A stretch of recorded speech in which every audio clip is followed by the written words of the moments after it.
time to sort the paints.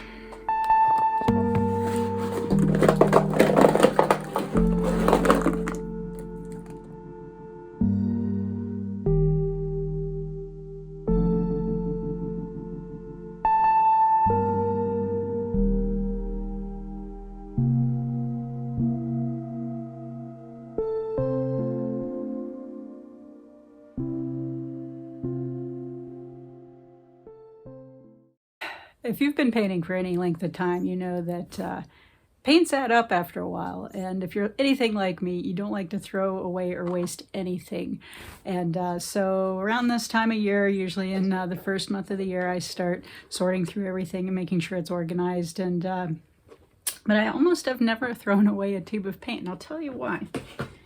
Because if you see this, how it's all squished out, like every little bit of life has been squished out of it. Well, it turns out that you can, undo the cap and literally cut this with snips, and there's still a lot of good usable paint in here. And given the price of paints these days, I mean, they've always been expensive, even historically, but they seem to have gone up a bit yet again for various reasons. You really want to make the most of what you got. And also, I'm just a collector of pigments and things, and I just like trying different things. The majority of those paints I don't use in my everyday practice. I usually have kept them because I've taken a workshop or something where they're like, you need this rare pigment, and that I don't have, and so I'll try it and be like, oh, that didn't work for me, but it was okay for that project, but I keep it.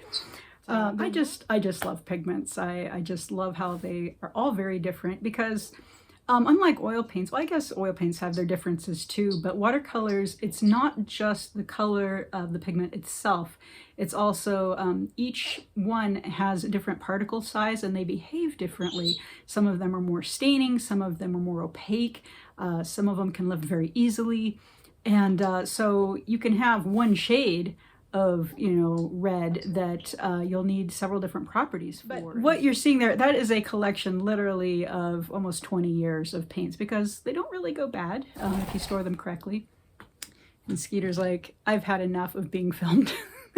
Sometimes I inherit paints from other artists that are like, hey, you want this? So some of them, like this Lucas Verona Green Earth, I have no idea how old it even is. If anyone knows, let me know. I also have, some vintage Winsor Newton. I don't even know when they manufactured that style of tube. There are sometimes, invariably, pigments that go away and they don't make them anymore. And that's another reason why you kind of hoard and hang on to them, because there's certain properties that a certain pigment has that you can't really replace with anything else. Because what a lot of people don't realize is the paint that us artists use, we're actually kind of beholden to the automotive industry, because they're the ones that actually are the biggest drivers of paint in the world. And he decided to join me again. So anyway, as I was saying, so the automotive industry actually is the one that drives most of the paints. And if there's a certain pigment that they don't need, they just don't mine it anymore or put it together anymore. And so we have to, as the handful of artists in the world, have to scramble and come up with replacement pigments for some of the more exotic paints that we use. And sometimes some of the more common ones. And understandably so, like the cobalt pigments, the cadmiums, all the heavy metals are starting to go away because, well, they're not that great for the planet. And quite frankly, they're not really good for the people who are digging them out of the ground either. So then there's the category of pigments that I just cannot use, I've decided, because I'm somewhat color impaired with my vision. As some of you know, I'm red-green colorblind, which means I still see color. I just don't see it like the rest of you folks out there. And so there's certain colors like this one here, which is Viridian, that basically is invisible to me. For the longest time, I thought this was a very lovely, soft, grayish green color, and turns out it's not. It's very garish when it's a good mixer, but unfortunately I can't see to mix it properly, so out it goes. But sometimes I still want to use it, just not on my everyday pieces because it's a little risky.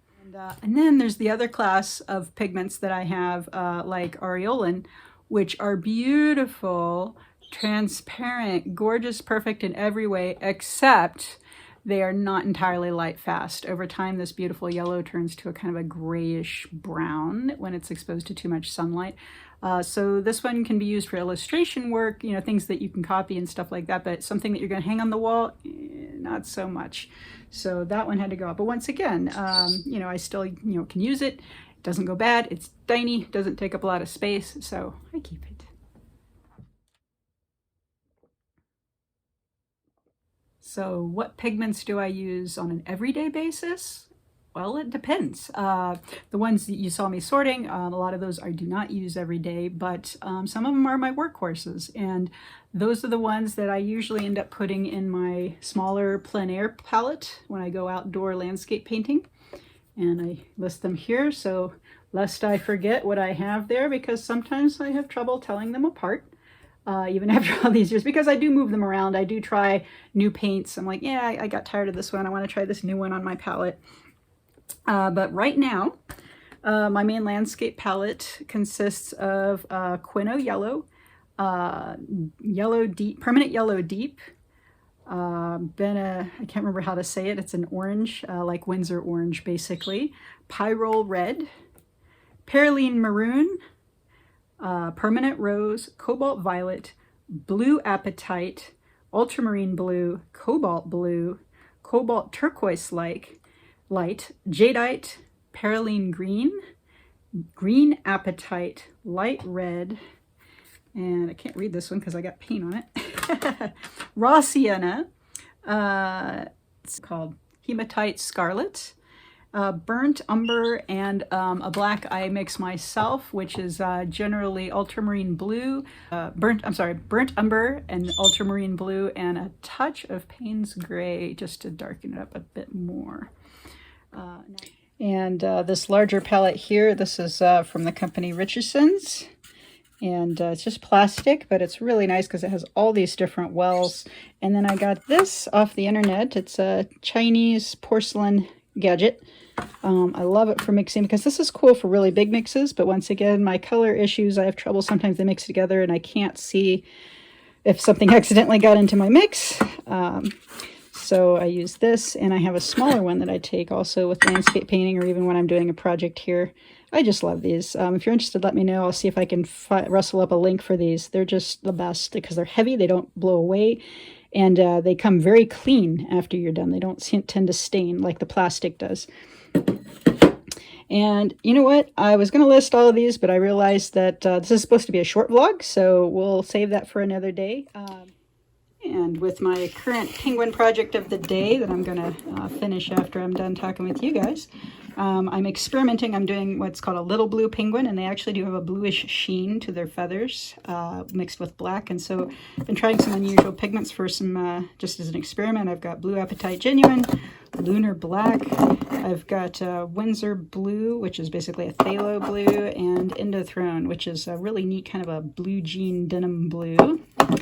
And I've been mixing them up and mixing them with the Lunar Black, which is very granulating, as you can see. And then I try on the other side, and you can see why it's called Lunar Black, because it kind of almost looks like a planet there, doesn't it?